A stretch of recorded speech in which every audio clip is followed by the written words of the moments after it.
Chapter 163 I have decided on a course of action. Alexander clamors back in my office in Marquette. Your trials have shown me the truth. The West is wild and untamed, filled with dangers and savages. Outlaws terrorize the widows and orphans. It might not be all that bad, I observe with diminishing patience. Time is short. But where good men do what must be done, evil cannot triumph. The law and justice have no frontiers, and I shall be its sword. Starting today, I will endeavor to become a bounty hunter. He unholsters his new revolver to my mounting horror, feverish with enthusiasm. The gun slips from his tired hands to clatter on the ground by my feet. I almost expected to have a new hole in my favorite pair of walking boots. Thankfully, fate is generous tonight. You will complete the Red Cabal agent training in its entirety to the full satisfaction of your mentors, or I swear to the water that I will bind you in chains and ship your sorry posterior back to Sussex on the first ship I can find. That would probably be best. I understand that no amount of enthusiasm can make up for training and preparation. Justice shall not suffer a dull blade. I will not forgive myself if I fail because of carelessness.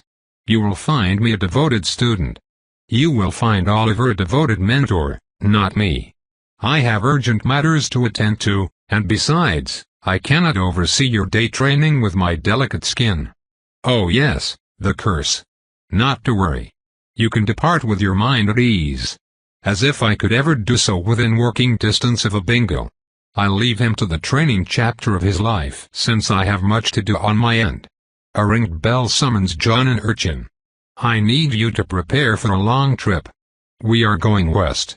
You must expect a fight against vampires, so take the battle armor and all the weapons you think you might need.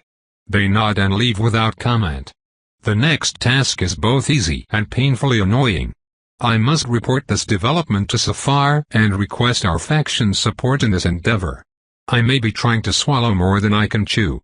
It would not do to pursue Benoit only to find him surrounded by a retinue of battle-hardened masked lords. I highly suspect that the little weasel is operating on his own so he can claim full credit for the capture or conversion of the newest progenitor. I simply cannot take the risk, and so I call Safar on my mirror and relay the encounter to her. Her reaction is unusually strong. Oh goodness me, this is momentous. A progenitor, here. I am at a loss for words. I was surprised as well. You know, sometimes I wish that you called me for other reasons than just war and other impending catastrophes. I raise a dubious brow. You wish to socialize? Why yes, we Hastings tend to do that. You should try it sometimes. We should perhaps focus on the matter at hand. Indeed. Could Benoit already have captured this man? Was it? Correct and no. I absorbed the rogue's essence. His bloodline's ability is to establish a sympathetic link with his kin. They are one family, so to speak. I do not know exactly how much they can share and I suspect that it might expand in time, but for now I can tell you that they can locate each other and share their experience. Whether they want it or not. A cosard a lot of fledglings in a short amount of time. Foolish. I concur. Some proved incapable of enduring the overload. Nevertheless, I got enough memories and impressions to point west, a week's ride away from here. I will depart immediately, but I will need your support, diplomatic and otherwise. We will send reinforcements, but our logistics do not extend to the frontier. It will take time. I will go first and stall as much as I can. Excellent. You surprise me, Ariane. I almost expected you to keep this discovery to yourself. Ah, as if. This is far more trouble than it is worth. Of course, I did not expect you to betray the faction. I merely thought that you would wait until you knew more. Your calculations do not fill me with confidence, I reproach. I naturally expect her to consider her own interest first, but being so vocal about her own duplicity bothers me. It feels out of character. Goodness me, Ariane, I would not want you to feel ill at ease. I promised that I would take great considerations before betraying you out of fear that you might survive the attempt. Which leads me to my next point. When you find Benoit, You might feel a deep resentment towards him after what he has done to you and your own. To put it mildly, no matter what you choose to do, remember that Benoit is already set to be executed, and that we will support you should you choose to carry out the sentence yourself. I glance with suspicion at the petite vampire's wavering silhouette, vaporous in the silver mirror I use as a focus. You always value prisoners. Benoit is a snake. An incompetent and overconfident one, that is. He has been dealing with Marthe and her masked enclave down in Mexico for quite some time according to some interesting correspondence we found. We can discuss this more later. Right now, flaunting your existence is much more valuable. So please, by all means. She smiles. Go wild. Oh, I will. ****. Our convoy rides west under heavy escort. We are walking into unknown territory, and I have hired a Rosenthal escort at great expense in order to proceed smoothly. The reasoning is simple. I do not know how deep Benoit's influence has spread, but I have no doubt that he has recruited agents to monitor Accord's movement since he has been away for quite some time. I must make sure not to be noticed until the very last moment, or he could trap and even kill me. Unfortunately, not everyone is capable of stealth. Red Cabal members form hunting squads, and my own security forces have neglected acting and impersonation classes in favor of shooting and shoving sharp implements into other people's fleshier bits. As a result, I lack the qualified personnel capable of passing as settlers and had to hire external help. I do not mind it since my new guards rode tirelessly to reach us and found a mature woman in conservative clothes waiting for them. As far as they know, they are escorting a widow searching for a niece captured by the Comanches. It is, incidentally, the first time that I use my Vanheim transformation power to alter my appearance. Except those times with Tauron, but they do not count. I find the exercise interesting and vaguely upsetting, especially when I have to maintain my disguise for a very long time. At least I can go out freely, unlike my unfortunate subordinates. Obviously my travel arrangements have told those in the know of my nature, and their suspicion must be confirmed when, on the fourth night, we are intercepted by a cavalry detachment. I have never been to the Great Plains before despite their proximity, and I admit that the place has its charms. A seemingly endless expanse of colored grass extends to the horizon under a layer of blue clouds laden with rain. I am struck by an impression of immensity. A gust of wind scours the sea of grass. The air is heavy with the promise of thunder. I inhale and enjoy the heavy scent of horses and wood smoke. "Melody?" the mercenary sergeant asks. He is a serious lad wearing a long beard and a perpetual scowl. "Yes? We have been joined by a detachment of the 7th Cavalry. They claim that the Comanches and Kiowa have been on the warpath recently, and object to our passing. They wish to escort us back to a nearby fort." I inspect the camp and notice military tents in proper order. Discipline is maintained, and yet I notice that much of the gear is threadbare.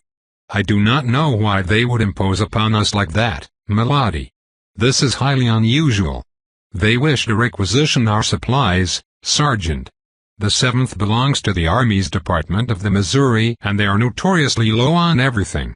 Allow me to talk to their commander. I am sure that I can convince him to see the light. The sergeant inspects me.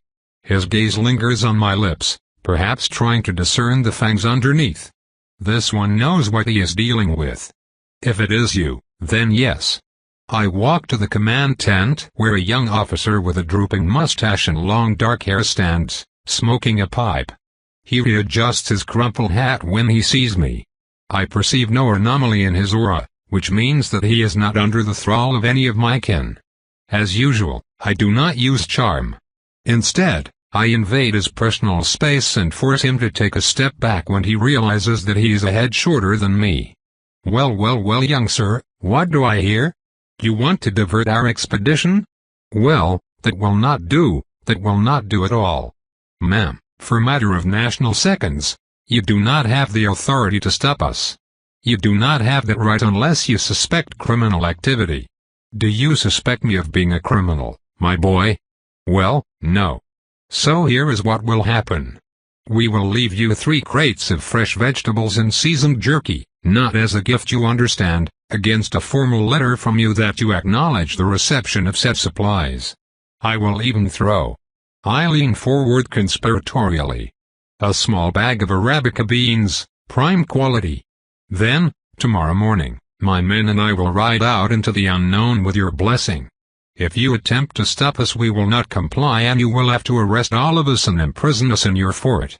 I am certain that, if this happens, I assure you that you will be dishonorably discharged within a fortnight, and that you will never again hold a commission in any of the armed forces of the continent. I hope I am making myself clear, Dari." "Well, this is most irregular. Madam, with all due respect to you as a member of the fairer sex." "SHHHHHH, I interrupt, placing my finger over his lips to his flustered, blushing confusion. "SHSHSH. "Hush," I tell him with a genial smile. Nothing good ever came after those words. "Hush now, there's a good lad. Think of the coffee, sit your pretty bottom on the nearest chair and just let go. Hush now. There, there." I pat him on the shoulder and leave. "Remember what I said, Dari, and have a pleasant night. Ta-ta." The convoy departs the next morning without incident. On a related note, I need more coffee. The grim sergeant's retelling of our encounter amuses the soldiers for another 2 days as we cross the empty plains.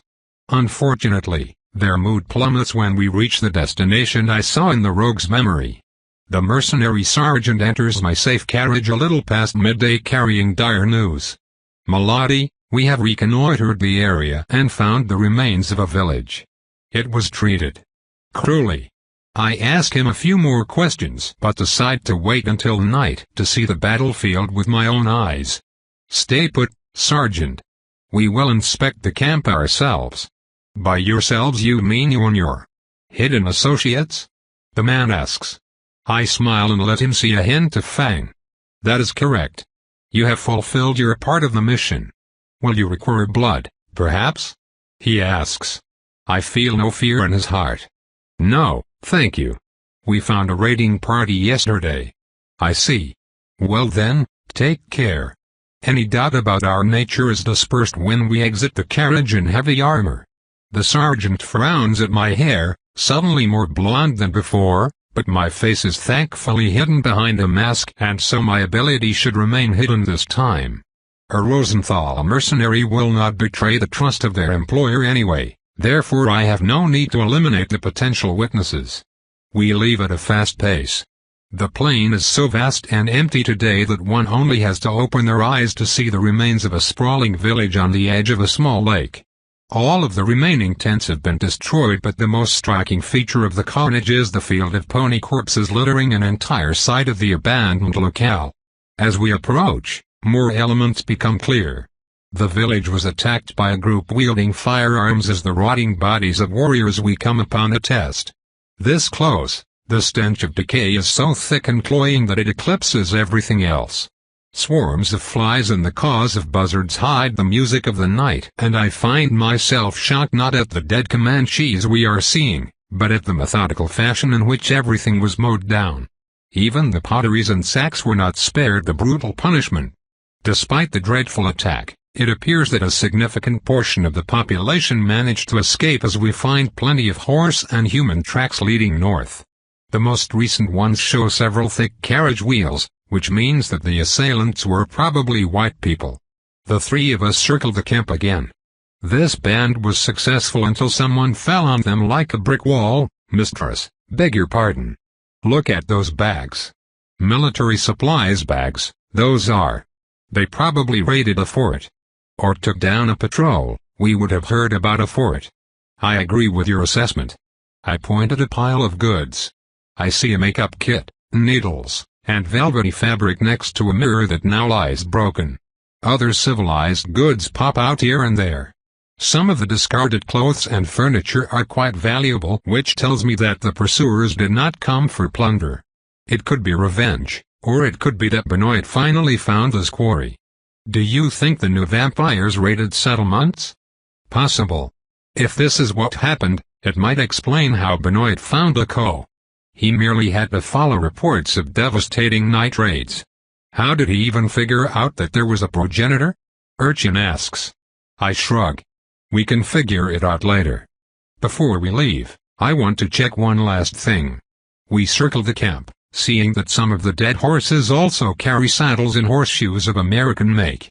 I soon find what I was expecting. A trail of warriors' bodies ends at a line of heavy tracks still flattening parts of the tall grasses. I find rectangular, discarded casings on the ground. They have Gatling guns. Does it matter to us? No, but our escort must be warned. I shall do so, mistress. You and John can go ahead.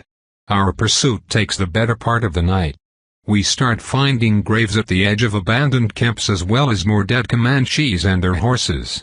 Those are warriors, not civilians like before, and I suspect a running battle took place. Shallow graves with crosses on top confirms that the pursuers are from my side of the frontier. I know with certitude that the pursuer is a vampire and most likely Benoit. A party of this size could not have repulsed a progenitor at night, even one weakened by youth and fledglings. Our only saving grace is that the battle was long and time-consuming. It is slightly past midnight when I see the first fires on the horizon. They dot the plains, forming two light islets on that everlasting green sea of undulating grass. The first is small and disciplined. The second is wider, larger, but also dimmer. It does not take a strategist to guess that the pursuers are winning. The Comanches left their first encampments in a hurry. They must be starving by now. I hide my arrow while Urchin and John suppress theirs with some effort. I use the darkness spell to cover our entrance even more.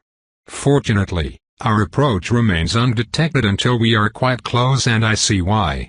Those are Benoit's men. The Roland Lord himself stands at the front of an encampment, inside a ring of torches with 3 masters by his side.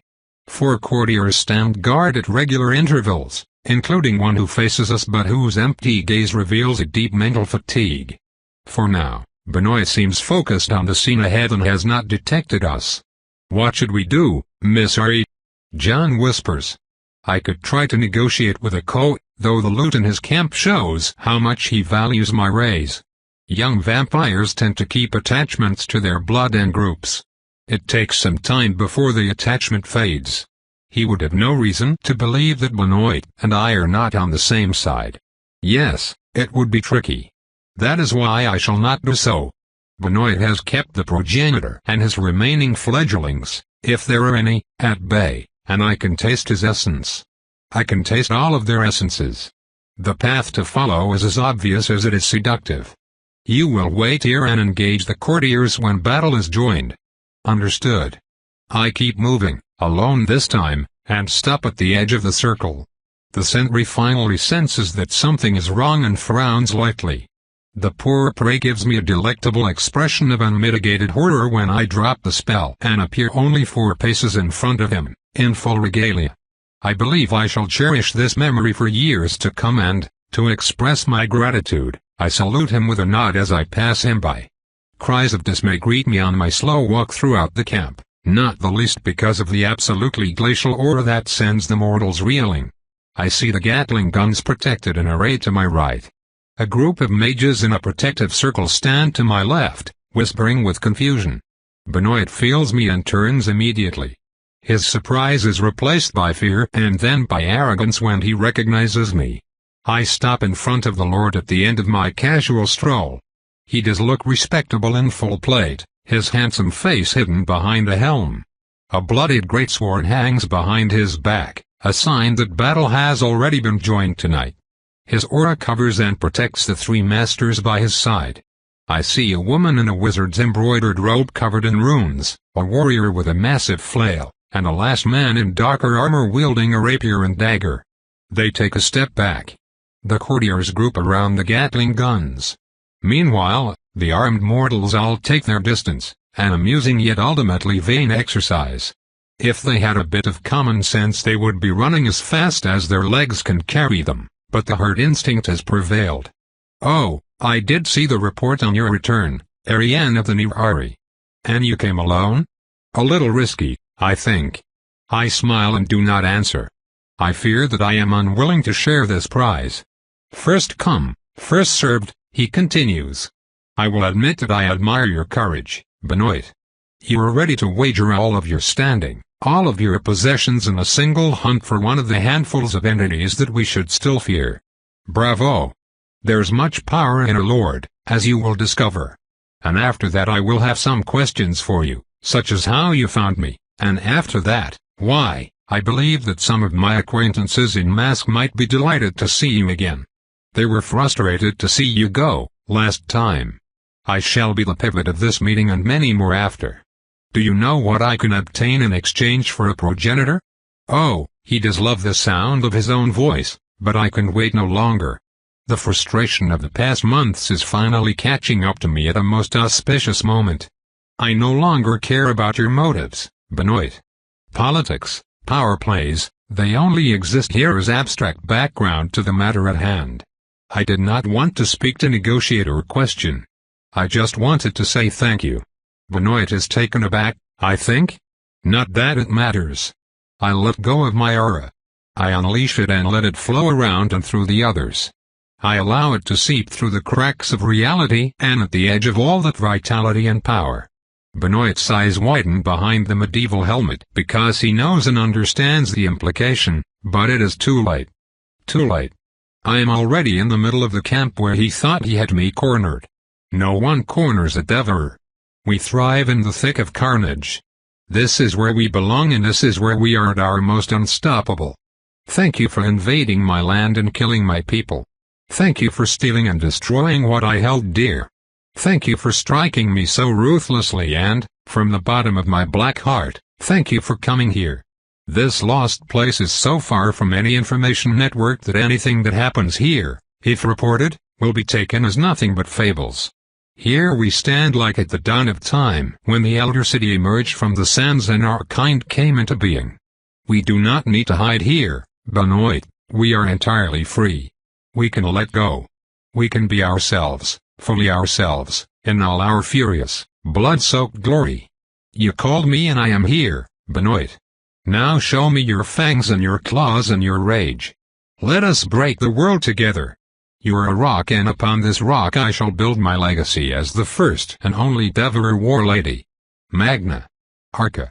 My world is a sphere. Thorns rip the earth asunder. They rise to the sky, sending men and weapons flying, shredding, mangling. What was a plain is now a deep and treacherous forest writhing under an alien sky and the purple, curious gaze of the watcher. They experience this apotheosis just as they die to feed it, my captive little things, my prey. Essence flows and vitality drips from so many obsidian nails, and there cannot be enough, there can never be enough. I need more. More. Shatter and fall. Every drop of power feeds the Magna Arca. Its area of effect is still much smaller than it was when I faced Octave, and yet I can feel it growing yet again. I am not done growing. I just need more prey. Benoit attacks the roots. Futile. The master with a flail rolls under a lashing root so I can pin him like an insect and grab his head. Reveal the throat. Consume until all is ash. A blue flash and I spot the master in her robe running. So soon? Heartseeker. The devourer signature spell sends dark arrows hissing through the air. They catch her in the back, in the leg. They turn her flesh dry and desiccated. She falls. New. Yes. My allies come. John and Urchin have engaged the courtiers guarding the Gatling guns. I let them. Useful warriors. Something could emerge if I willed it, to help them, and I do so. I dive deep into the maze of twisting roots and spot a hint of white marble statue, of an insectal humanoid hybrid wielding long claws. It swipes a shrieking mortal. Oh, the herald, one of the prizes of my collection. More essence. More life. I feel the mages huddling under their protective circle and spitting fire, as if their pathetic flame could ignite the primeval nightmare. I sprint to them, roots parting to let me through, embracing me. They're mine. Shield breaker. I punch the protection with my gauntlet and let the spell and the Watcher's deleterious energies spread through the construct. It falls to pieces almost immediately and leaves the mages defenseless. They are caught by the tide and by me. I drink an old man dry. I walk to the next. Lotharmer makes every step a statement. Benoit finally understands that attacking the roots is pointless, Whatever he destroys will just regrow in time, and it is barely worth the effort. He jumps and squeezes between the appendages, seeking me. Perfect timing. I give him the illusion that I do not know where everything is in my domain. He cleaves down with his sword. I let the edge slide against Rose with amused ease. Our eyes meet. You fucking devil are monsters. We are all monsters. I am better at. Benoit screams and strikes in a deluge of attacks that I deflect and dodge, moving back and creating a thorn funnel around him. He realizes. Too late. He disengages, the pathetic weakling. Promethine. The chains Constantine invented surge from my gauntlets in starving snakes of reddish blood essence. Benoit finds himself trapped and strikes them down with a great overhead strike. It leaves him exposed for a lunge. Rose bites deeply into his chest, slightly below the heart. Benoit is forced to push the weapon down lest I finish him off here and now. The blade bites deep. The roots close around him. Enough of this. Magna Arca. Benoit takes slow, careful steps forward, but where the roots used to give him pause, they now slide helplessly against his pitted armor. I strike him and find Rose deflected by ever more powerful strikes. Interesting. This is not an avatar type but an effect that will stop, I suppose, at the end of his stroll. The gate accelerates and I abuse my reach to keep lashing at him. He manages to block most strikes and I feel his speed increasing, yet I am still faster and slightly out of reach. I entertain myself by testing him and keeping an eye on the last master who thinks himself hidden. Nothing is hidden from me in my forest. The speed keeps increasing. All Roland lords have an absurd willpower, a perseverance that extends the duration of their Magna Arcas past what any other bloodline can achieve. Except, of course, for mine. I consume so many of them. Nevertheless, I do not underestimate him and increase my focus. The roots at the edge of the thorn forest grow indolent and unresponsive, not that it matters since their prizes are drained and lifeless. Benoit accelerates further as he pushes me back and the forest moves with me out of the camp. I move around him, forcing him to perform abrupt turnarounds, but it does not seem to negatively impact his speed.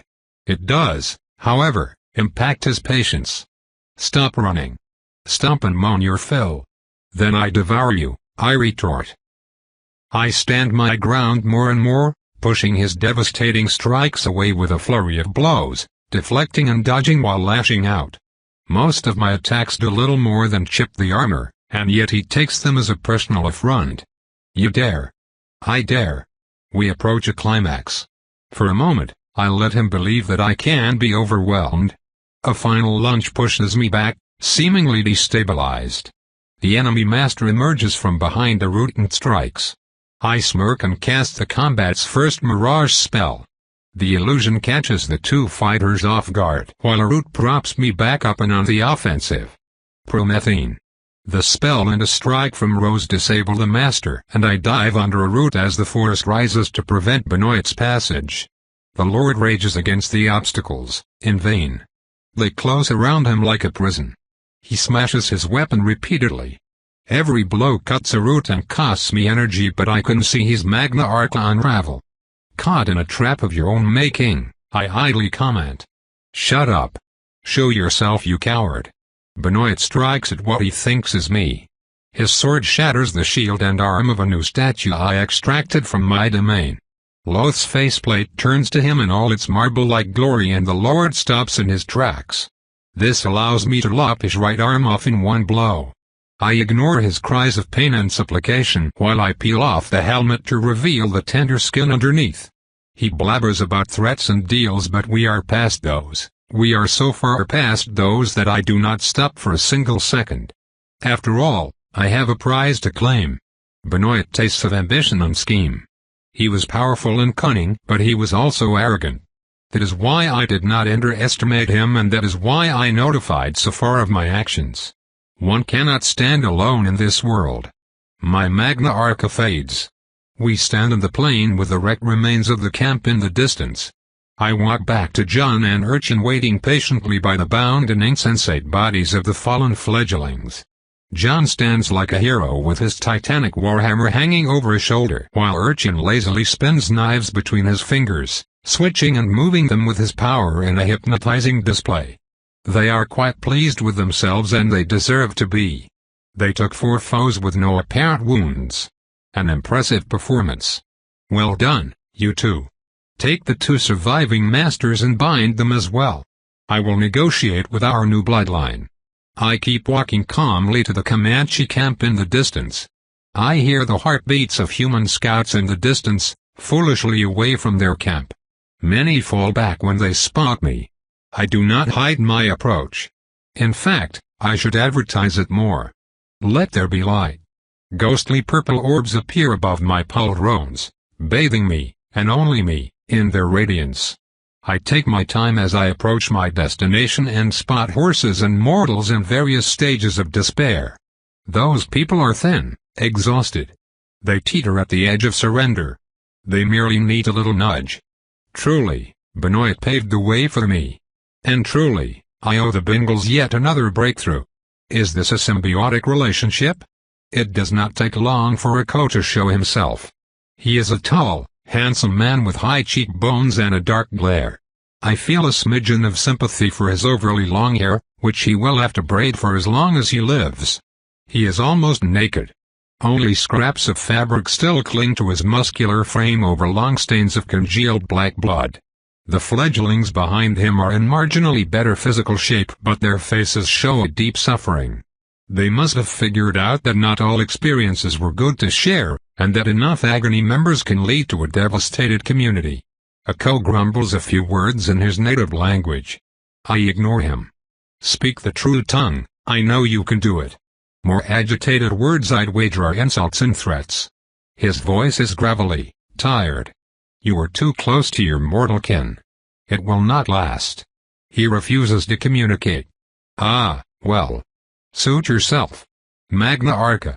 The thorns catch all of the fledglings while I advance to engage the weakened warrior. He grabs a throwing axe from behind his back and hurls it at me with great energy. Of course, the movement lacks the fluidity immortals are capable of, and I easily catch it in my gauntleted hand. Feathers and charms adorn the shaft. Oh, a local production. How quaint.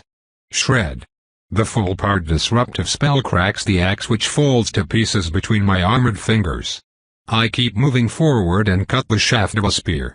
A native warrior shoots a glowing arrow at me from afar. I let it plink uselessly against my chest and retaliate with a blood bolt that destroys his knee. Ako charges me. He jumps in the air and kicks me in the chest with both feet. I let him. We almost never jump, except to dodge. A vampire in the air cannot change trajectory, and a predictable fighter is a dead one. His naked feet impact my braced form with no discernible result except pushing him away. I slice both of his calves before he can land again and watch him crawl away from me. He was losing against Benoit. He does not stand a chance against me. Worse, he is fighting like a mortal. Weak. Clumsy. Bound by limitations that he should have shed, not that I can blame him since no one could show him the way. I have come to accept your surrender. He is still defiant. I take control of all the thorns around his fledglings and squeeze. The pain racks him, so I squeeze them more. He rolls on the ground in agony. Ah, yes. I remember a time when pain terrified me, long before the sight of the Accord's fortress basement made me want to pull on my fingers and count them. I kneel by his side and grab him by the neck, twisting one of his arms behind him. I know you understand the tongue. You will surrender to me, or I will kill all of your men one by one while you watch, and then, I will kill you last. My kin have slain progenitors before. I have no qualms expanding the list. You black-clad devil. Leave us alone. I will start with the pretty girl with the stolen cavalry saber. Ako stops struggling against my hold. I can feel the power in his limbs. They do not matter. He is trapped. What good would it do? Why would I choose an eternity of slavery to Thibaut like you over a warrior's death? We look after our own. If the land you tread officially belongs to a white man we control, it is truly yours. We can offer you a future for your people. Or you can choose your warrior's death, and I will drain you dry here and now. He does not hesitate, and I can see the true despair crawling under the surface of his thoughts. If you speak the truth, then I accept. I will join your community. You had better not be lying. I have no need to lie to you, Ako. Oh, and another thing. You will join my faction. In fact, I believe that I will take my tribute immediately. It has been a few years since I last tasted a progenitor. I bend down and bite.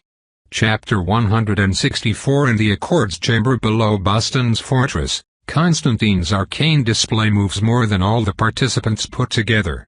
The wardens stand like statues, each influential and powerful enough to devastate an army, or buy it, each holding back by tradition and the knowledge that there are other monsters around. Despite our restraints, we still play our games, starting with our appearance. Every lock of hair, every understated jewel and custom-made ribbon of fabric speaks of wealth beyond wealth, a display of taste that only those who never consider the price can fully appreciate. Even Ako is no exception despite his recent induction. The Comanche chief still wears leather, forester clothes, but now the fabric is calfskin and linen. Unfortunately for him, his distaste of our assembly is plain as day. The rest of us have had decades to learn how to hide behind a smile. Fellow wardens, it is my honor to introduce Ako, progenitor and warden of Kansas, Jarek says with his deep, gravelly voice. His sober introduction sets the tone for the rest of the meeting. I almost expected the progenitor to be shunned, yet it appears that his nature grants him some manner of leeway. My peers and I ignore his hostile glares and outward shows of boredom while Safar explains his special status. I was a poor contender for the formation of dear young Ako. As a young woman from another tribe, I bear the resemblance of a victim, which suits me fine when hunting but does not translate to respect during training. As much as it would have amused me to destroy Ako's expectations, Jarek has much more experience making young upstarts fall in line. It also helps that he is possibly the third highest elevation in Texas and that he can outpunch a freight train traveling at full speed. I have first-hand experience in the matter, so to speak. In any case, his tutoring has borne fruit. Ako has taken to combat training like a fish to water, and he also agreed to stop making fledglings for now. I believe that the blood strain on his tribe has already shown him the errors of his way. A nation of cattle is a dead one. Unfortunately, Ako does not trust us at all. Fresh supply, including food, has helped us, but he finds himself in a peculiar situation. All of the emergent bloodlines either found themselves in a power vacuum, or in contact with older clans that shared cultural elements with them. Ako is unique in the way that he has to integrate with a community representing cultural groups with whom he was previously at war. It takes time for us to grow old enough to identify ourselves with other vampires, not the population that gave birth to our mortal self. Ako does not just find himself having to work with strangers, but he has to do so at a time when his original kin find themselves on the business end of progress. I feel a bit of sympathy for him, not in truth, of course, but on an intellectual level. I believe that a mild appreciation for progenitors is part of our instincts. After all, I have considered deposing Constantine and even torturing him a little bit, but I never seriously planned on killing him. The same goes for Ako. He will be protected, but that should not stop a smidgen of friendly ribbing, so when his eyes meet mine, I smile and show him all of my fangs, which makes him flinch. The delicious youngling. His essence is peculiar, and when I focus on it, I merely feel a sense of great distance, which indicates that all my kin currently walk another continent. Or at least, I hope so. Soon enough, the introduction stops, and Constantine has a new seat added to the ever-expanding table. Ako looks impressed, for once. The flowing stone of the thrones and central table are certainly one of Constantine's best works. After the remote-controlled battle golem, I should say. Thank you. I would like to invite Warden Nirari to share her report on the recent implementation of the Supernatural Task Force. Lady Nirari, you have the floor. I rise and feel the full attention of the others on me. Lady Nirari was used before, as a courtesy. Now, it is owed. Thank you. As of March of this year, The Supernatural Task Force is the mandated law enforcement agency charged with handling any and all criminal matters involving spells and spellcasters. This covers both the tools used to commit the crime and the crime itself, but not mutated animals or werewolves. Those depend on special ranger offices. I am pleased to announce that the infiltration of their ranks by White and Red Cabal members has been completed, with at least one member per office in all but the most distant hamlets. I wave my gauntlet and the table between us shifts like sand under a strong wind. A map of North America emerges, with numbers written next to several major cities of the United States.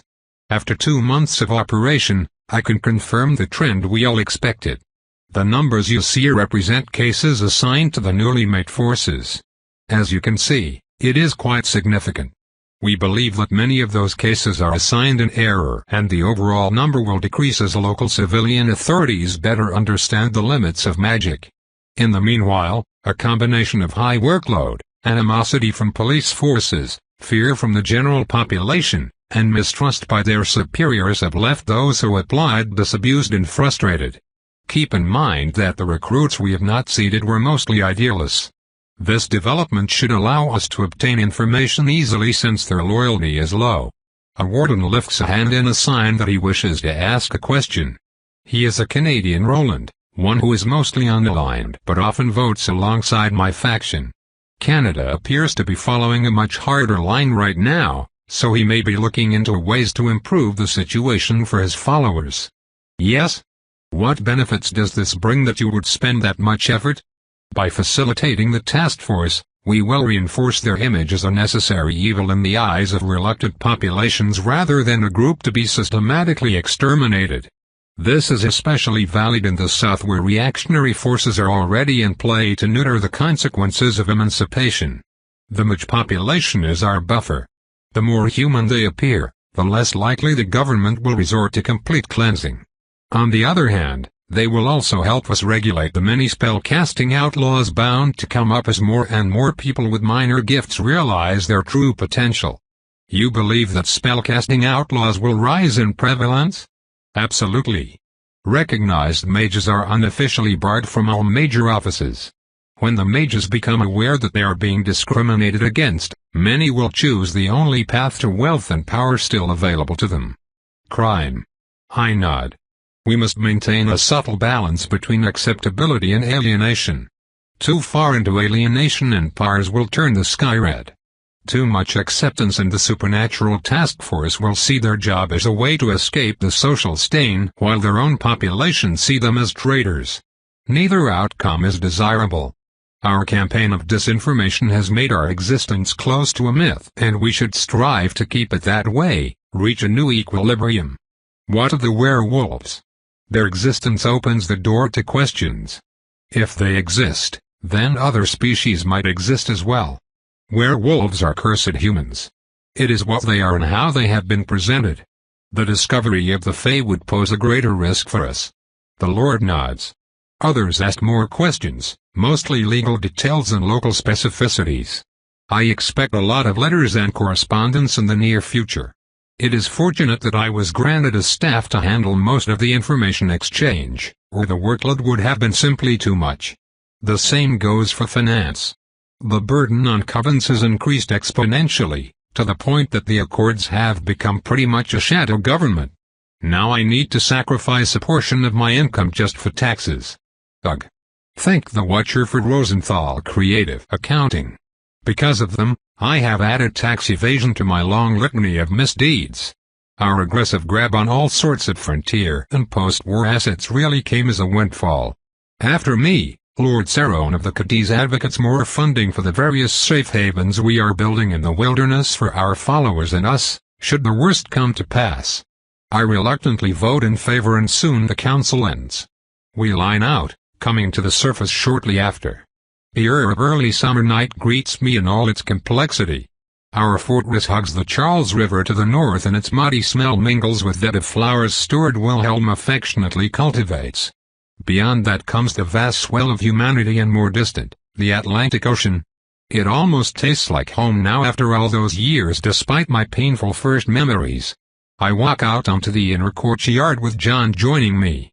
Our masters and courtiers lounge on benches and balustrades with the grace and affectation of a well-rehearsed choreography. Everyone pretends, although we are all aware of it, for to stop is to remove oneself from the only true community left to us. I smile at calculated curtsies, nod at measured greetings.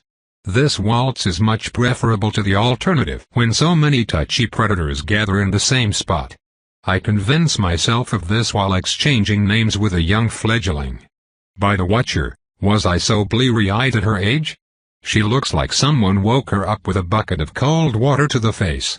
I finally make my way to the main path in the hope of visiting Wilhelm's flower garden of rare and mysterious essences, when I feel Jarek's domineering aura approaching me. Courtiers part before the human-shaped icebreaker while I turn with a polite smile. Jarek's aura projection was a courteous request to stop and, for him, I shall always oblige. The natalist greets me with a rumble and a grin.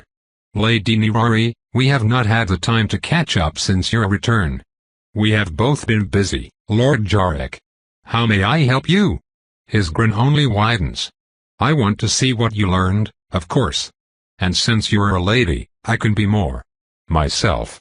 As if summoned, Wilhelm of the Arenwald practically runs to us with all the gravitas he can summon, which is not much with the way he worries his blonde beard. No wild fights on property. You will make your way to the designated dueling grounds, and for the love of the eye, no Magna Arca from either of you. The masonry is entirely off limits. Am I being clear? I shrug and move while Jarek assures our host that, no, we will not use his beloved trees as blunt instruments, and that is a promise. The news of our spar bounces from group to group. We soon acquire a tale. The dueling grounds themselves result from a truce between Jarek and Wilhelm. The natalist powerhouse has an unfortunate tendency to destroy trees during practice fights, and there is no telling which specific one Wilhelm considers as his.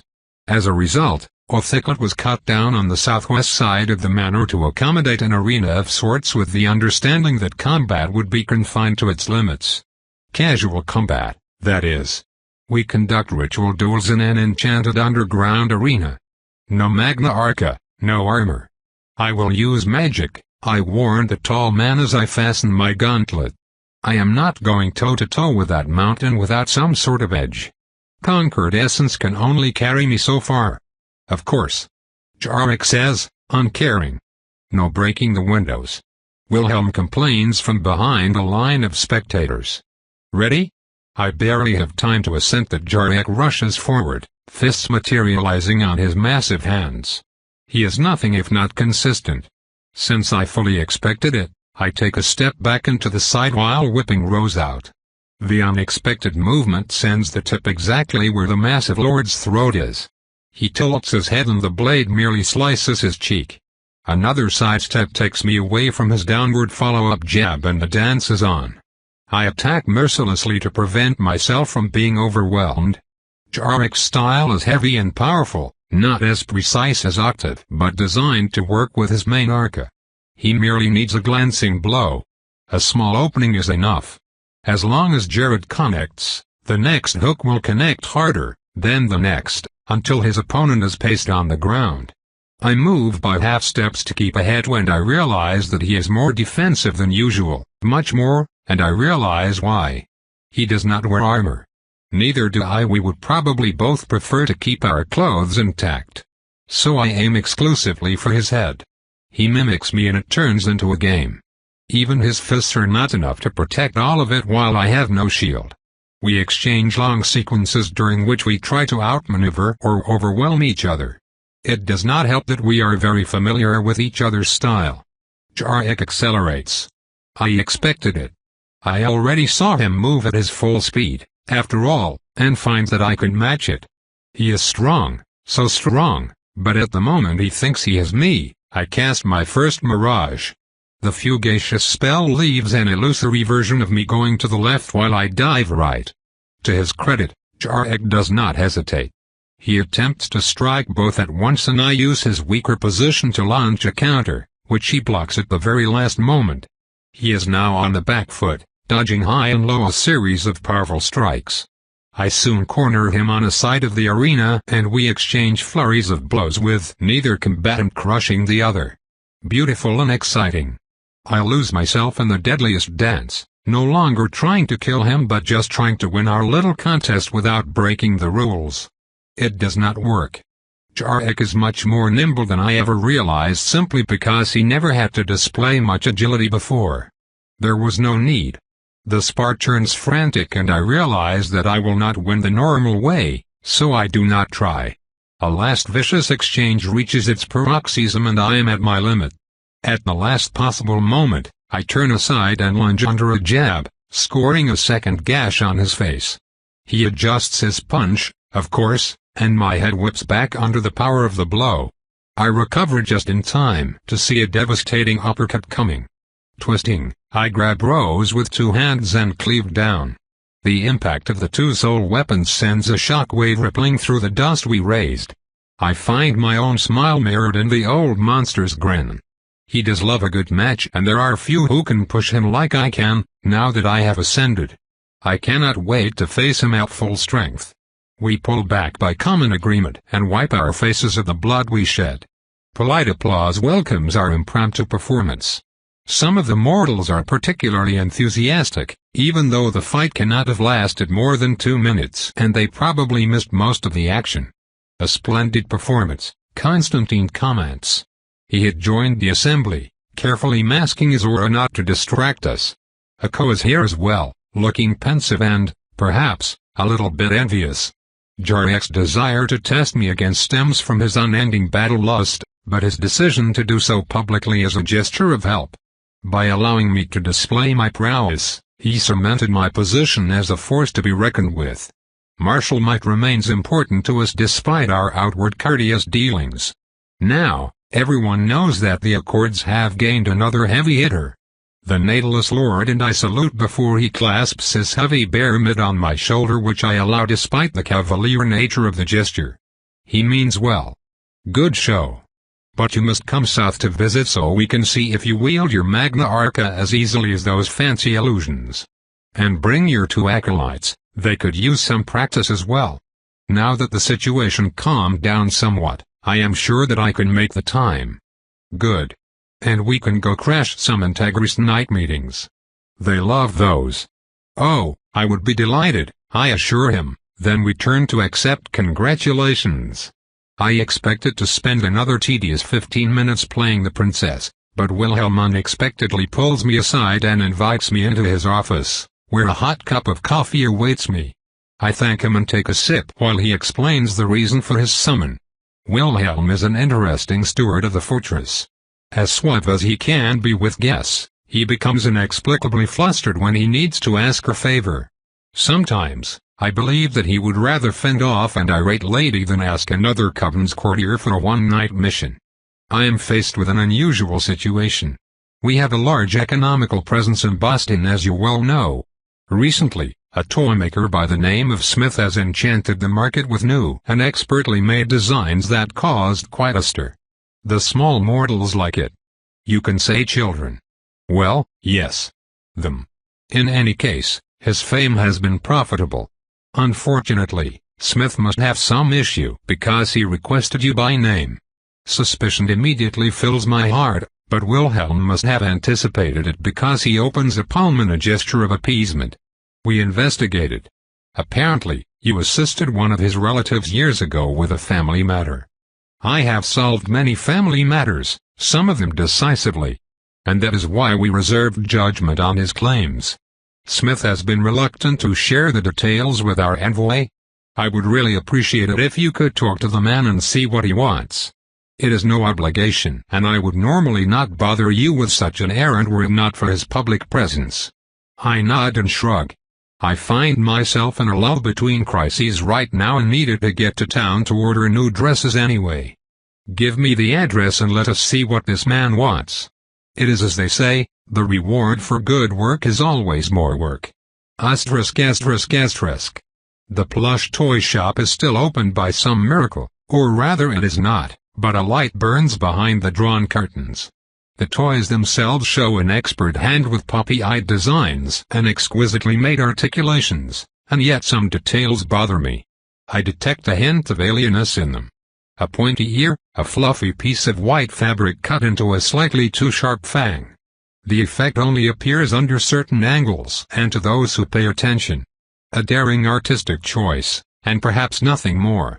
Nevertheless, my mood goes from relaxed to alert. I knock on the door and receive a hesitant "come in." Behind the curtain, the modest shop extends under the yellow radiance of a gas lamp. Shelves line half of the room before a door that leads deeper inside. An ancient clock ticks the seconds away, in tune with the soft whisper of fabric. I look and see an old man with a shock of white hair hard at work behind the counter. He appears to be sewing together a knight in shining red armor, his heart beating peacefully away. The mortal looks up and shows two tired brown eyes, widened by apprehension when he recognizes me. He is clean-shaven, which is an unusual choice around here, and his clothes and apron are well ironed. I approach and sniff the air. What curious aromas! I have to control myself so I do not show any reaction. The man puts the toy down with long, delicate fingers and the care of a father. He sighs his nervousness away and finally faces me. As he is about to talk, a door farther in opens with a creak. I heard a tiny heartbeat, and so I am not surprised when a young boy shuffles in timidly under the disapproving glare of the old man. "Michael, I told you to go to sleep." "But Grandpa, I want to know as well." The old man's expression softens. He hesitates and casts a glance in my direction. I would indulge them, but my time is rather short and, besides, I would rather get to the point. I slowly clap. And I speak in Lycian. Yes, a very touching performance, you scandalous scoundrel. I am odd as always." The old man pales. "Miss, you always did smell like a field under the July sun, but even then, how could I believe the family charade when you have a corpse in the wardrobe?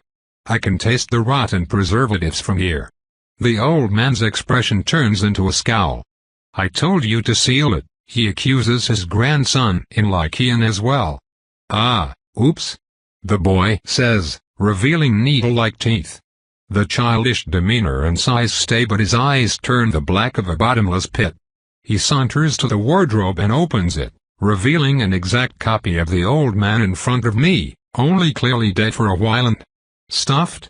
The cadaver's eyeballs have been replaced by crimson rose blooms. "Charming," I announce. "I thought you might like it." Making us of the court of keyholes exults. "Tacky," the old man complains. He exhales and his hair turns a golden blonde while his eyes take the hue of amber. The older traits melt into a devastating, angular face with the smile of an angel hiding the mind of a demon. "Hello there, puppet. It has been far too long." Yes, Sinead, I am sure that you are positively delighted. Is it you who summoned me here or the dearly departed?" "Why me, naturally. Old man Smith has been dead for, what, a month? And you stuffed and mounted him as a prank." I blame Macius and his strange hobbies. Old man Smith was really affectionate, the fake boy explains with the candor of a child sharing his day. A bit too affectionate with other children, you see? So I lured him into an alley and shoved my thumbs into his sockets.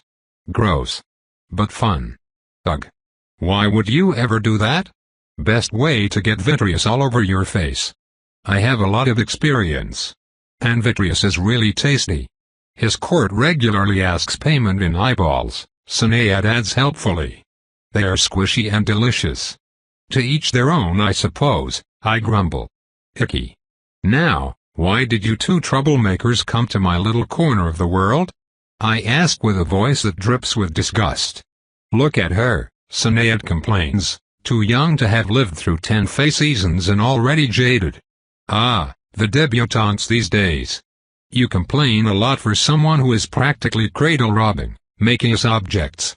I certainly hope that this comment did not refer to me. It did. And I would like to know the reason for your presence here, if you do not mind. Sinead struts from behind the counter with the grace of a ballet dancer. He stops in front of me and curtsies like a European court animal. An old one. When they still had more kings with their heads intact. I need a little assistance, the rogue admits.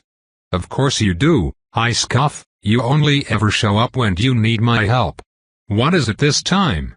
Piracy? Arson? Are we killing the president? None of that, just a little bit of larceny in preparation for the real deal. The real deal, is it? And you expect me to help you out of the kindness of my black heart? I thought you might because you find me irresistible. I huff and cross my arms, thoroughly unimpressed. I will have you know that someone else already stole my affection. And I am very good at stealing things back. And besides, Purpot, have you forgotten? We're like Ian's are. His eyes blaze dangerously and, under the weakened shell, I see a glimpse of the fire giant with the hair of gold I once beheld in dreams. The sign of the court of summer is still there, buried, chained, and waiting. Very seldom possessive. Ooh, bedroom eyes. Is this how you plan on seducing me? He considers me with amused pity. Oh, Purpot, you know I seduced you a long time ago. I throw a plush at him, which he deftly dodges. I am merely waiting for you to grow plump and juicy, I inform him. Then I will enjoy your essence with a cup of Arabica. Are you two going to fuck? Macius asks innocently. Language. Come on, Purpot. Ask me what I plan to do. You know you cannot resist.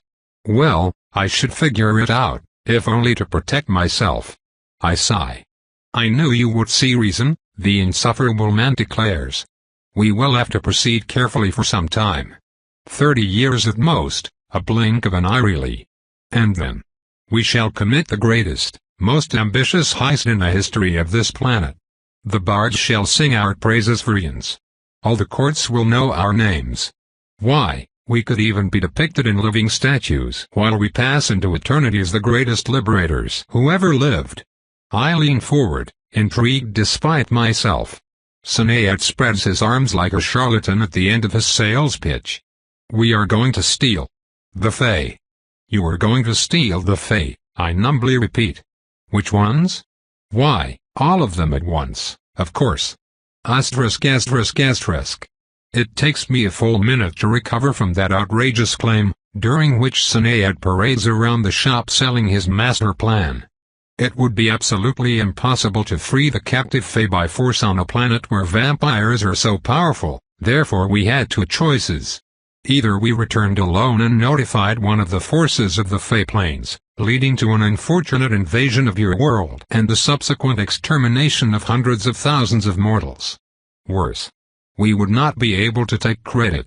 Or we could find an unconventional way to free our people and, thanks to Savea, we did. She is not called a genius of the blue court for nothing, Purpot. She found a way. I cannot go into too much detail as of now, but we will require several items of extreme rarity. So you do not want me for just one thing, you want to retain my help for the next 3 decades, is that it? Precisely. Ah, it hurts my poor heart to see you less enthused at the prospect than I hoped. He performs an annoyingly convincing display of sadness. But of course, I would be a fool to demand altruism from someone as influential and busy as you are, Purpot. You have grown so much. It is only fair that I would provide a service. Nay, 2 services. It better be as valuable as you claim. Of course. The first service we shall provide relates to your autonomy. Do you know that? Mask was it? The canny clowns have the new world in their sights? Is Bertrand really this stubborn? I hiss. But of course he is. He is a Roland. Bertrand? Purpot, how many powerful and influential men have you met since we last saw each other? Are you trying to be my lover or my dad? Ouch, Macius whispers from the door. I beg you, Ariane, never use that comparison again, Sinead asks more seriously. He shivers. I am no Prince of Winter. Wait, they favor incest. Could we kindly return to the matter at hand, please? I know that you have a daddy complex. Hey. So I will let it go. To crime. Yes. In order to help you and buy you time, we shall perform a good service. We will trigger a large-scale war between Masken and Aru. I gasp audibly, which shows just how much the preposterous claim shocks me. He has to be lying. You cannot be serious. I have absolute confidence that we will succeed. As for the second service, it relates to the liberation itself. The specific method we shall use will rob vampires of their blood canisters, which means that the Europeans will no longer have an edge. In fact, no one will. Again, I spot a flash of anger under his calm demeanor. It fades just as quickly. Swear to me that this is the truth. The Lycian does not hesitate. He places a hand on his heart and stares me right in the eye. I, Sinead, Prince of Summer, swear on my honor and everything I hold dear that this deal will benefit you in all the ways I mentioned and others I have not. I will add that your safety and happiness are a great concern to me, and that I will never sacrifice you for my goals. In the end, you will not regret this. And in the middle, there might be some mildly unpleasant moments. Nothing that you cannot handle, I am sure. In case this was not clear, I will be closely involved in the whole process. If we fall together, so you can trust that I will make sure that the odds are stacked in our favor, because I could get captured and I would rather die than go through what my kin are enduring. The serious tone tells me that Sinead will go to any length to prevent that from happening. The truth is that I like him. I could claim that accepting the agreement would favor me and that is why I do it, but I would be lying to myself. I am doing it because Sinead asked me to. I do not understand why I appreciate this obvious manipulator, though he certainly taught me much. Ah well. Fine. Tell me more about that larceny. Sinead's grin radiates pure joy. I hope I will not regret my decision too much. Chapter 165 May 16, 1867. I was more than ready to go out for an evening to accomplish that bit of larceny Sinead mentioned, only to find out that the insufferable cad had taken 1 month just to prank me, and that the event would take place later that year in Philadelphia. I should honestly not be surprised, because I have always known Sinead as a dilettante and that his perception of time is somewhat skewed.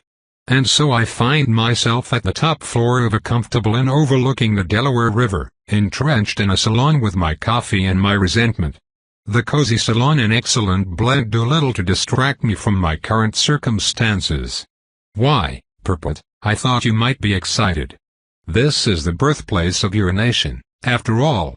I promise that we can break into Carpenter's Hall later tonight, Sinead offers, regal in a beige suit and waistcoat. I wonder where he gets money for all his fancy attire, seeing as I have never seen him work a day in his life. Swindler. Charlatan. Oh, he was working. And he wrote that fanciful book on magical species we are using to muddy the waters about our existence. I suppose that the Prince of Summer can indeed commit to a task as long as someone suffers from it, or is made a fool, or loses her virtue. Charlatan. First, you have presented yourself as my husband for the very last time, or I swear I will consummate our union, and by that I mean that I will eat you. But Purpot, it is the perfect cover. Second, if you ever allude that we are indeed in some sort of relationship, I will thank you not to flirt with every member of the fairer sex in a 2 miles radius. Ah, but my dear, consider this, I have not done anything but talk. Now, all those pretty birds swoon for the unattainable, the forbidden fruit that is yours truly, while they assume that I ravish you every night. How they must see you with envy. Has this excuse ever worked on anyone? Yes. And that is why mankind should not be allowed to govern themselves. Enough of this. The plan? To business then. Sinead struts to an overly decorated desk to retrieve a map, then unrolls it over the gaudy coffee table. The inexplicably rich cat probably picked one of the only inns in the city that chose late Baroque as a decorative style. I think that Rococo is what happens when someone has too much time and gold paint on their hands. I glance at the map and sigh heavily. I remember that the Lycian and I paired up before when planning to rescue his fiancée, and that he was fully capable of pointing a destination on a map. Wait, I am remembering this wrong. He pointed at a general area. This is not a plan. You have made a drawing. A very convincing drawing of. Is that me in that blue dress? Despite my annoyance, I cannot help but stare fixedly at my representation. It is me, as I remember it from so many years ago, but different. The same nose, the same chin. He even managed to catch the shade of blue eyes I saw staring at me so many times in my small mirror, or blurred in the garden's pond. The Ariane dancing with an unknown man is different. She is supremely confident, with an enchanting smile and a bit of calculation, but that is not all. Her neat clothes and poise evoke a certain purity and innocence I believe I lost on the night I died, yet here I find them, expressed with a tenderness and attention to detail that would have stolen my breath if I still had one. And it is not the only one. Instead of a blueprint of a house, Sinead's plan is a sequence of events drawn across a childish rendition of what a manor looks like to one who has no sense of perspective. Each bubble of planned reality pops on top of another. I receive a ring from an old man with whom I share a smile of deep trust. I walk elegantly to a parked car. Each take shows always the same face, but I look so alive as Hastings' essence and perfect acting could make me. "Do you like it?" Sinead says, suddenly very close. Too close. "He smells like fields under a summer sun." Back off. Would it be too difficult to give a proper map of the place? This is a map, puppet. Your reality might be boring and inflexible, but I will not allow it to dictate my planning. I am a prince, not an engineer. Well. Fine. Then please do explain the, steps. Steps. Steps? I am not building stairs, I am telling you a story. Act 1. The old professor and his protege visit the Stowe household, invited to the party as exotic visitors come from faraway Savannah. There is absolutely nothing exotic in Savannah besides the contents of its river. PSH. Quiet, you blathering mooncalf. How dare you interrupt me after demanding an explanation? All right. Ugh. Go on then, O storyteller. And you shall be the choir, and you shall be quiet until called upon. As I was saying, behold, two strangers bringing gifts and carrying many secrets, but the darkest secrets our host shall never learn, for we well away into the night before they can unveil even the first layer. See, this woman, Mary Stowe. She carries with her a prize most unwise, a gold ring carrying the armories of the Merton clan. It can unlock many more doors than she believes, and so does not belong on her dainty finger. But look. Our charming pair mixes with the guests, turning a great many heads. The professor greets Mary and the ring is gone. He passes it along to his accomplice so that, should he be searched, the treasure might not be found. Can you not just glamour it? Foolish child, do you know how difficult it would be to glamour a stolen magical object in the house of its owner? Sorry. I could do it, naturally, but trust me when I say that we must take few risks so early in the operation. We will have enough unknowns by the time this is all over. In any case, we shall depart the event in a reasonable time frame so as not to arouse suspicion, then retire here for the evening. The Stowes serve decent champagne, and it would be a shame for me not to partake. And I? Is there anything I should partake of? I sincerely pray that it does not come to this. By the way, I know that vampires do not enjoy makeup or wigs, but I was hoping we could come to some. Oh. I now have wavy dark hair, large chestnut eyes and a soft face. A perfect glamour. Physical as well. Impressive for someone your age. It must be innate. Yes, I acquired it in unusual circumstances. A woman of many talents. Why, only a gifted niece could match the genius of one such as I. A change of tone warns me and I turn to find myself looking in the bespectacled, wrinkled face of a white-haired old man, his fantastic beard expanding in silvery bristles. Oh. And whose skin might you be wearing? Nothing so crass, Madgen. You have the honor of addressing Herr Professor Friedrich von Papen. At your service. Kannst du wirklich Deutsch sprechen? Natürlich. I can speak any language that strikes your fancy, ma mignon. Or did you think that your primitive grunts were beyond me? Ugh. Fine. By the way, could you do this before? Not without a focus. It appears that the alignment of the spheres has led your rigid reality to become a bit more limber, like a widow hiring a young, rustic gardener. Where was I? Oh, yes. Crime. We depart tomorrow. Asterisk. The Stowe residence lies on the outskirts of Philly, to the west. I am told that they used to keep another south, but the area was overwhelmed by German and Irish immigrants, especially after the famine. It would not do to share space with poor people, I suppose, and so they share it with cows and goats.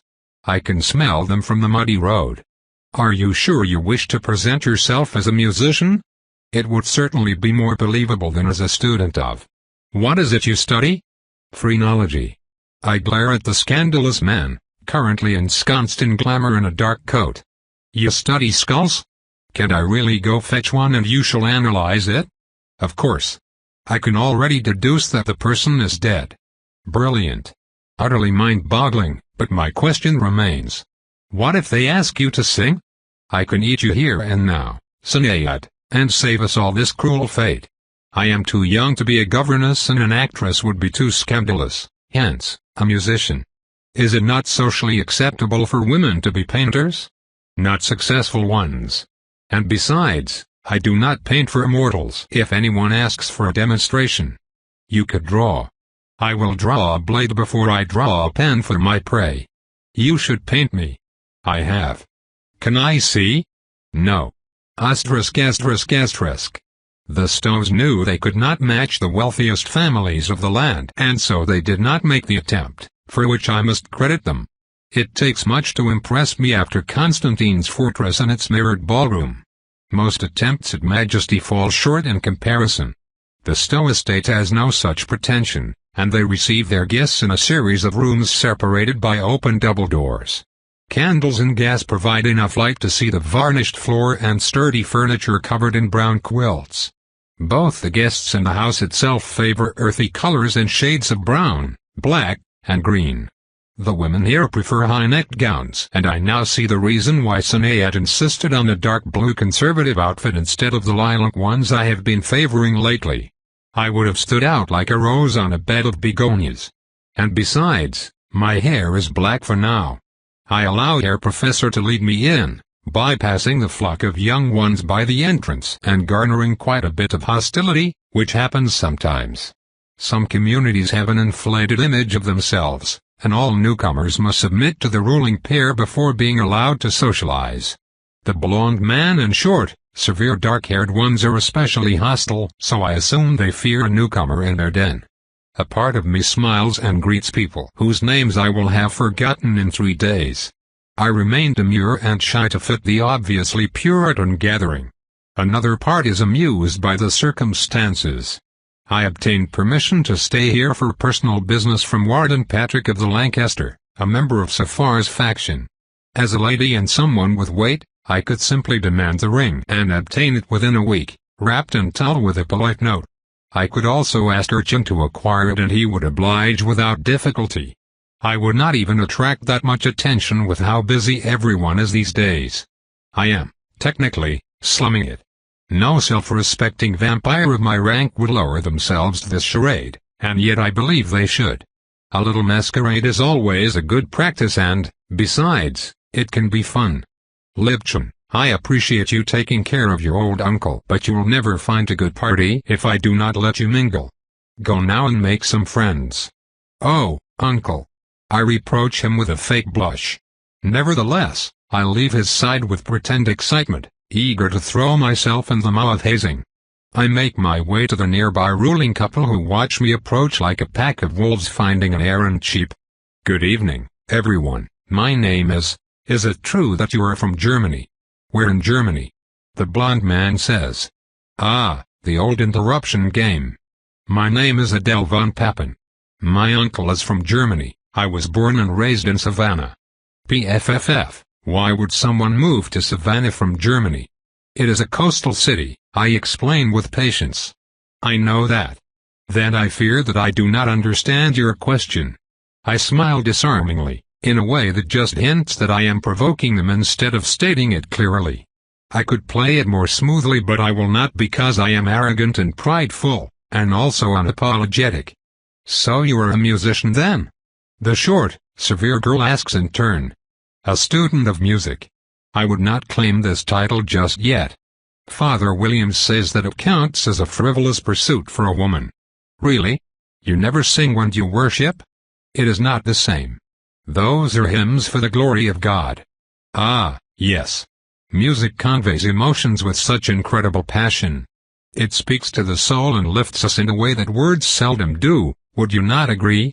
Well, all voices joined in unison until they form a whole greater than themselves, until the harmony exists more vividly than the individual notes. Deep male voices and dancing female ones singing praises with joy, carrying more emotion than an hour-long sermon. You must have felt it, no?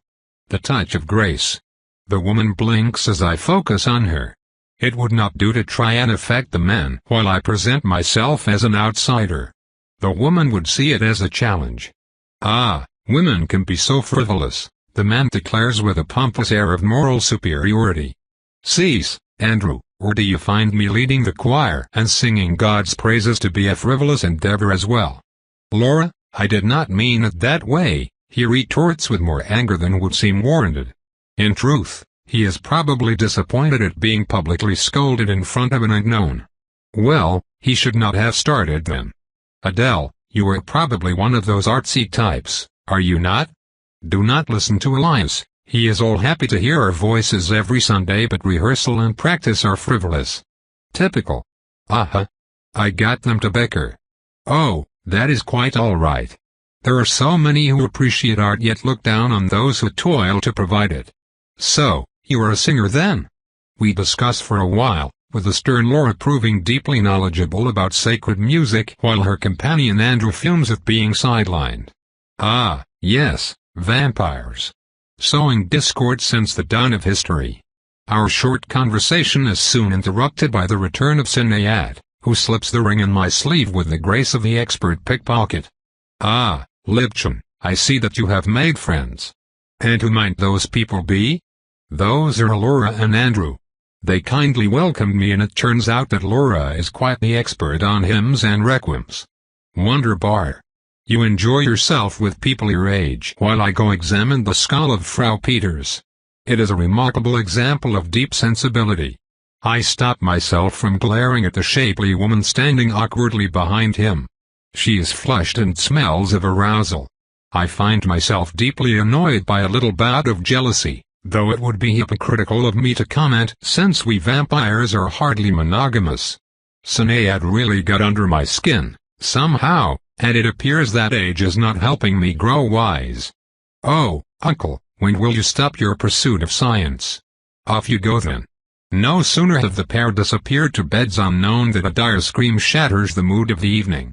Sinead avoided the attention just in time. My ring. My ring. I have lost it. The circus begins with the guests making a token attempt at finding the lost jewelry, in vain. I help with the search, staying close to Laura and her flock now that we have become acquainted. I cannot help but feel a wave of excitement when the victim of the theft walks by me and I feel the aura of several enchantments. She may not be a caster herself but she keeps one in her employ. Perhaps she has even warded her private quarters. The loss of the ring sours the mood since the probability of theft is considered. I have been quite visible throughout the evening and I feel the weight of suspicion in the gaze of the people around me. I could change that with charm, of course. It would be too easy, however, and defeat the purpose of the exercise. Do you perhaps have something you would like to confess? Andrew says in a low voice by my side, and by low voice, I mean that he is perfectly audible for half of the room. I must admit that the mood has plummeted. Oh. You could not possibly suggest. I gasp in outrage and flush my cheeks to simulate anger. Sir, I certainly hope that you are not implying what I think you are. A woman we have never seen joins the ball and, less than an hour later, a piece of jewelry goes missing? I find it curious. What? You? I never. I have nothing to do with the loss of the ring. In fact, I have never seen the ring we are all searching for. Those accusations are baseless and cruel and I have never been treated so disrespectfully in any event I have ever attended. Technically, I was shot at and set on fire before but it happened after the event so, really, it does not count. My outrage makes Andrew flustered and the guests are split between supporting a local and risking to be seen as immoral. The key is not to get too angry because mortals somehow perceive this as a sign of guilt, while remaining suitably offended. Laura herself appears to be uncomfortable. Come on, Andrew. She was not even in the other room. The man frowns while I huff and cross my arms. It would not do to leave now because the crowd might close around me. I need to cast doubt upon my accuser first. We do not know her. She could be lying. You question my credentials as a musician? He frowns, slightly confused. For the first time tonight, I use charm for the sake of a spectacle. As an operation, the robbery has gone wrong. I should never have attracted attention to myself, but just like any operation set up by Sinayat, flair is half of the fun. Andrew decides to throw the gauntlet. You know, that is a good point. If you truly are who you say, then surely a demonstration would lift doubts? Unless, of course, you are a thief in disguise. I will. There is a piano in the boudoir, and I shall play it. Oh, I thought you would sing, Laura says, but this is even better. Indeed, it is. I make my solemn way out, surrounded by a proper escort. Mrs. Stowe even follows us to enjoy the show, all thoughts of her ring temporarily forgotten. I adjust the seat and place my hands on the ivory keys. They are solid and smooth under my fingers. I feel a hint of nostalgia. Despite its dreadful end, I have made some good memories during my stay with the Knights. Manfred's ashes rest in my secret collection and market next to my favorite painting of the Watcher as a reminder of lost friendships. One of my regrets is that I could not spend more time with Nastasia, the advanced teacher for piano. Vampires can pick up techniques fairly quickly. Our natural dexterity and coordination gives us an undeniable edge when it comes to playing. For all of our advantages, we find it impossible to convey the emotions we no longer feel clearly. Some rare kin still create art like I do, but to my great regret, my skill with the brush does not extend to the keys arrayed before me. I can play a piano, but I cannot play music. I can, however, imitate it. Nastasia was an intriguing woman, so severe and cold with her graying hair held up in an impeccable bun. She had a strong jaw that she jutted out in defiance to every new student who joined her classes, and I was no exception. For all her rigidity, she was different as soon as she sat down. Then, the diminutive Russian woman came. Alive. It was a breathtaking metamorphosis that I could never grow tired of. Suddenly, the stern walls of the bass rang with music as it was meant to be, fugacious and vibrant. She moved with grace and energy as easily as she breathed.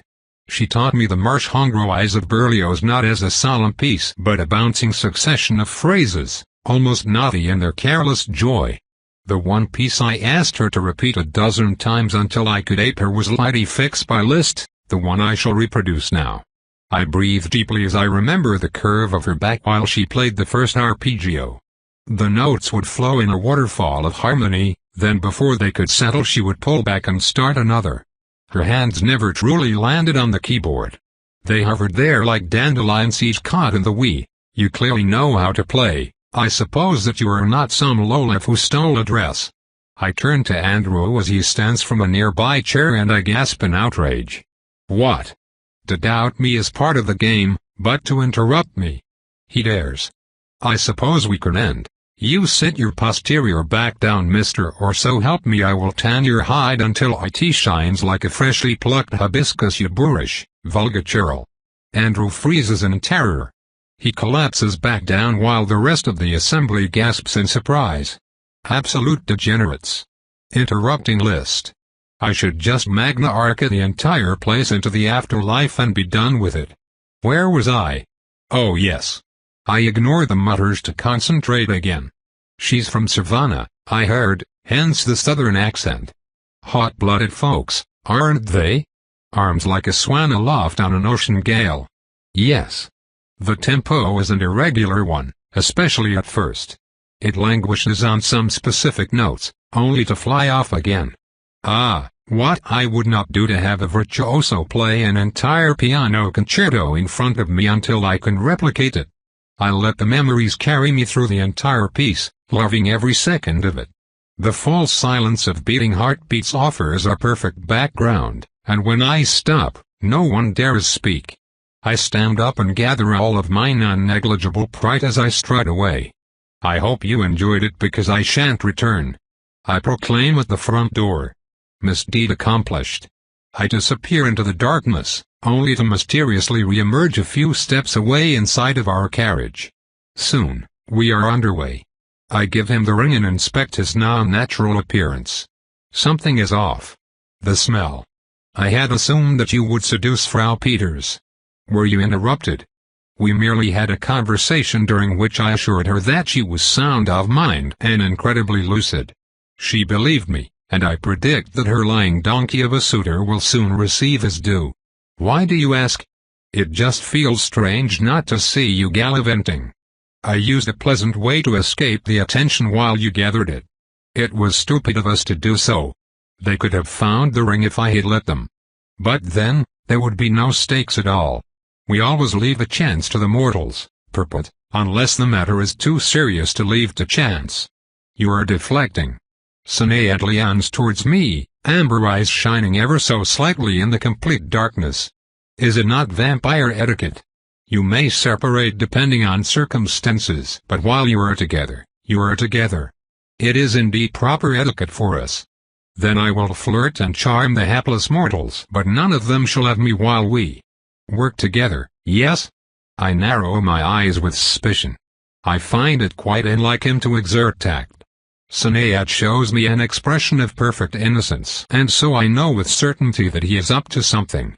You're wondering about my motives, Purpot. I assure you, it is nothing sinister. I merely wish to maintain a pleasant environment.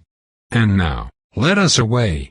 The path to the exchange place is far and I really want to get rid of this tasteless bauble. Wait, you did not explain that part. Are we selling it? Bartering, to be precise, in exchange for a specific tool we will need. Surveyor will join us. Only she can make sure that we have what we have come for. May 21, 1867. The exchange spot was picked by our esteemed partners, somewhere in the wilderness south of Baltimore. I complained that the choice of a remote location screamed ambush, but was curtly informed that the reason for my presence was specifically to prevent this sort of mischief. My disappointment turned to elation when I found out that the deal would hypothetically take place in a forest, a deep and untamed one.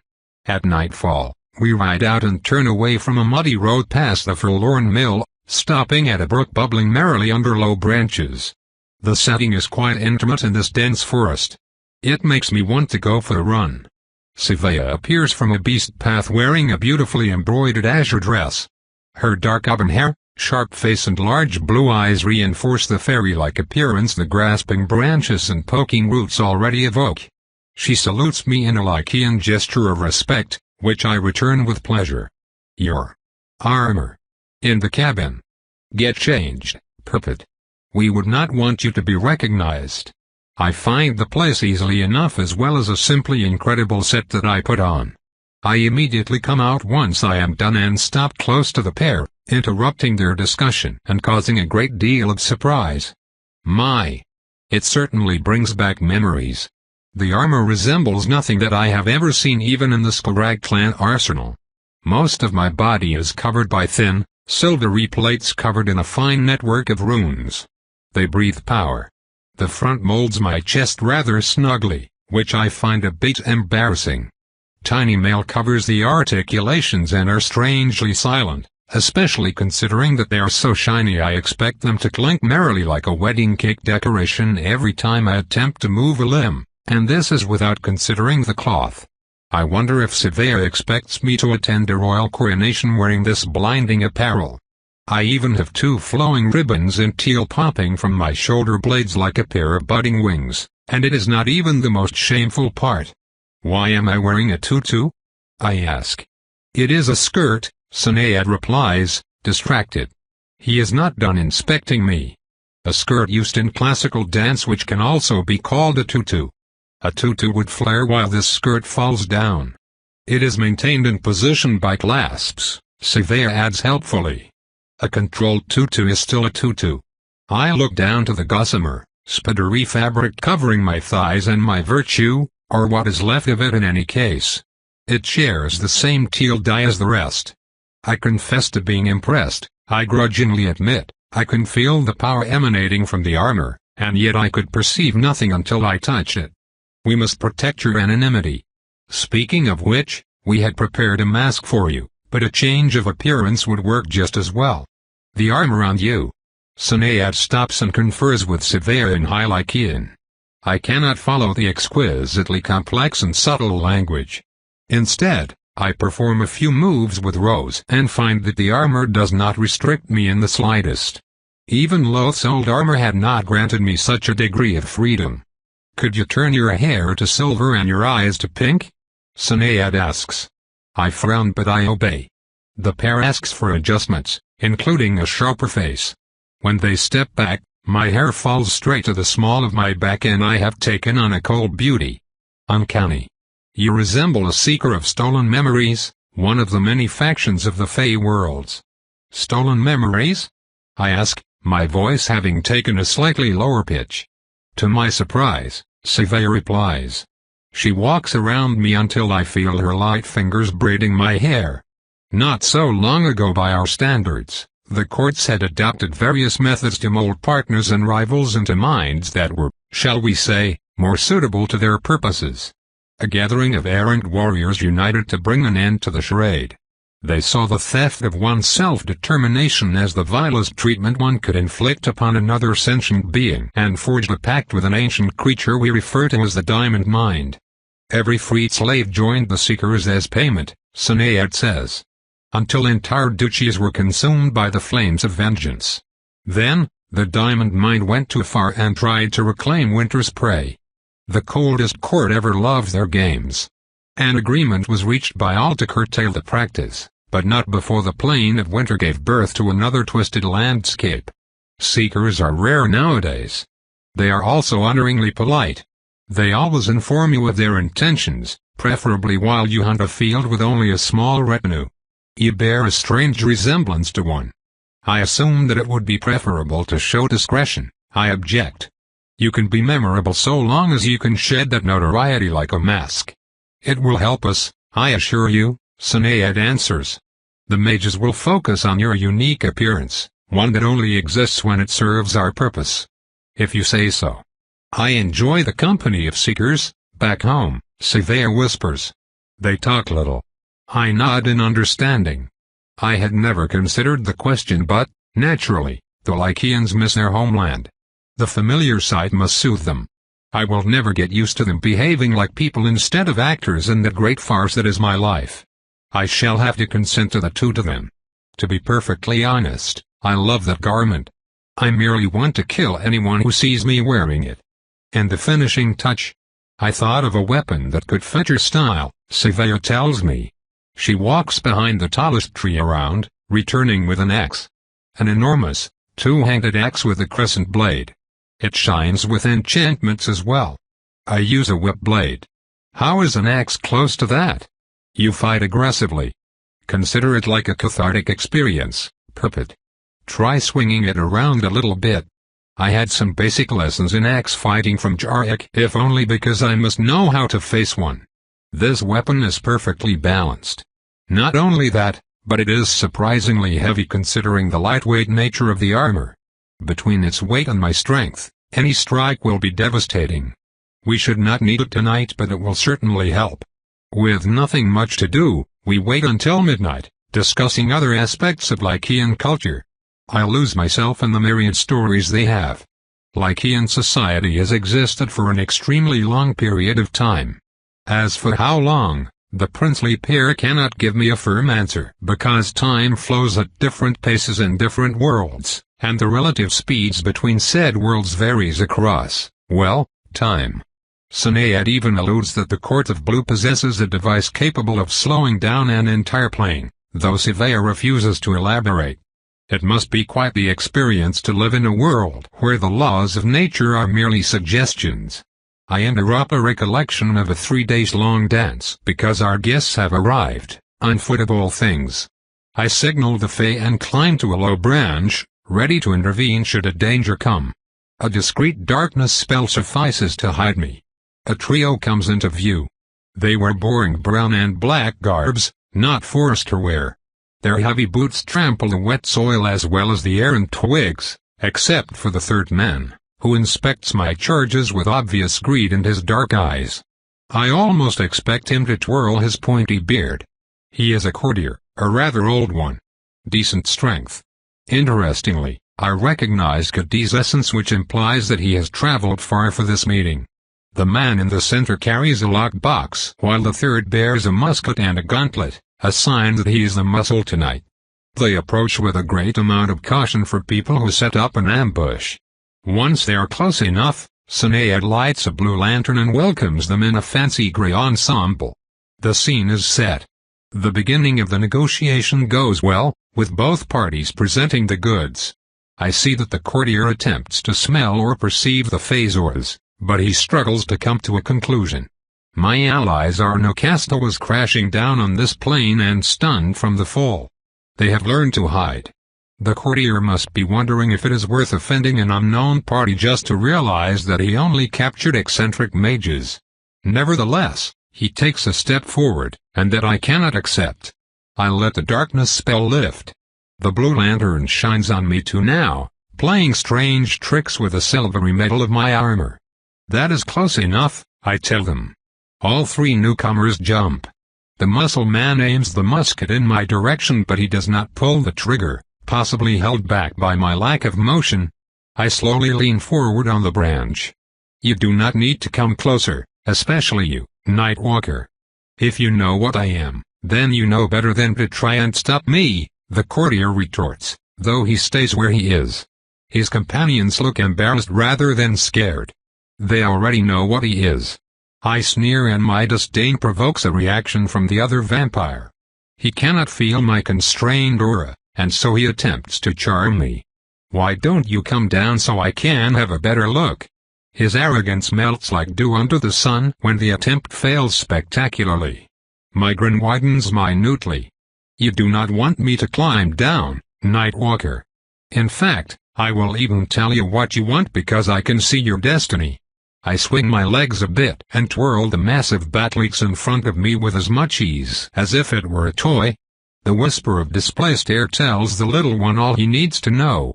I enjoy watching his confidence decrease further. In the first future, either you or the mounted group by the mill attacks us. In the second future, you get to leave this clearing alive.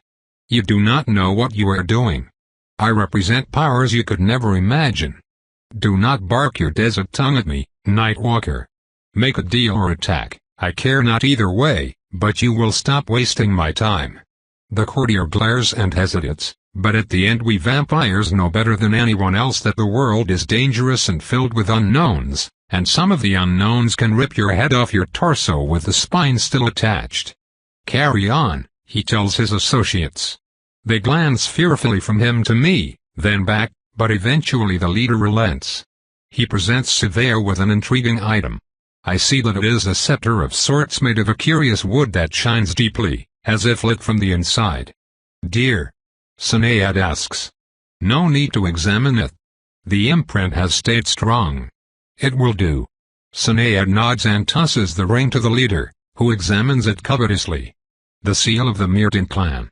And the Mana signature as well. It really is true. The man frowns. You didn't empty all their vaults before coming here, did you? I am flattered that you would think me capable of such an achievement, but no. The negotiator shakes his head with disbelief before turning away, soon followed by the other two. You were mad to give away such a prize in exchange for that weird focus. Bah, no matter. I hope we work together again. Farewell. The trio leaves. I signal the Fae and clad myself in darkness once more to follow them. As they approach the mill and their armed escort, the vampire stops and turns, considering. I lift the veil of shadow and tisk in a low voice. Our eyes meet. He stares at the axe, shimmering under the moonlight. He turns away. I join the Fae a bit later as they pack and get changed. You can keep the armor. It will still be useful after we are done here, Surveyor mutters, head turned away. Thank you for this wonderful gift, I tell her with all honesty. Just the enchantments alone could occupy a team of Draugrs for a decade. By the way, I ask, could you tell me what that focus is for? It is not a focus, but a branch cut from an old tree. Here, Take it. Then you will know. I grab the item and inspect it. It does not appear to have been worked on. In fact, the radiance appears to be natural. You hold an offshoot of the world tree. Wherever it is, it still holds a connection to the primordial forest it came from. And now, we have our gate focus. We will use it to drill a portal home. You will get to see our forest soon, but for now, we have work to do. Tope continued.